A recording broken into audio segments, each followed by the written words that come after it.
आया है पेशेंट को? सर 105। 105।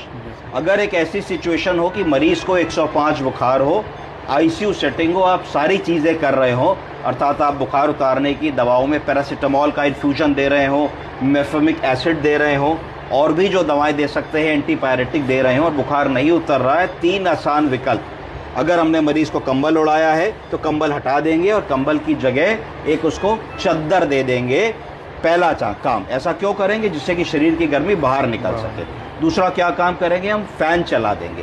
फैन चलाने से भी बुखार मरीज का कम होगा। तीसरी चीज़ हम करेंगे कि ठंडे पानी की पट्टी लगाएंगे। कोई बता सकता है कि ठंडे पानी की पट्टी क्यों लगाएंगे? जी सर। उससे क्या होगा? सर हमारी बॉडी जो है वाटर जो है उसको इवोपरेट करेगी, उसके लिए मतलब एफर्ट करेगी, जिससे लेटेंट अगर शरीर का तापमान 105 106 हो गया है तो जैसे ही हम शरीर को गर्दन पोंछिए, जैसे ही हम शरीर को ठंडे पानी की परत से पोंछेंगे तो क्या होगा कि ठंडे पानी की परत शरीर पे आ गई। इतना तापमान है, शरीर जल रहा है, तो इस पानी को इवेपोरेट होना होगा। क्या होना होगा? भाप बननी होगी।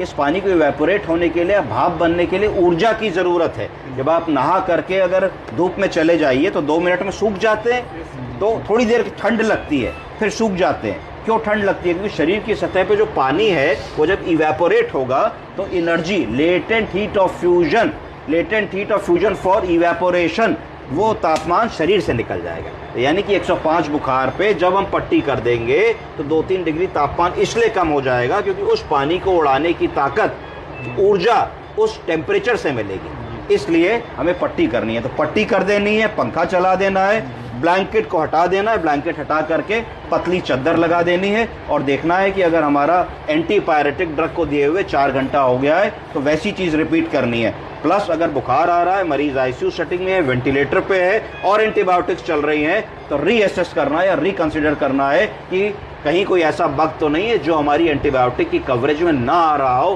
क्यों 4 दवा चलने के बाद भी उसको बुखार आ रहा है। ठीक है जी, थैंक यू।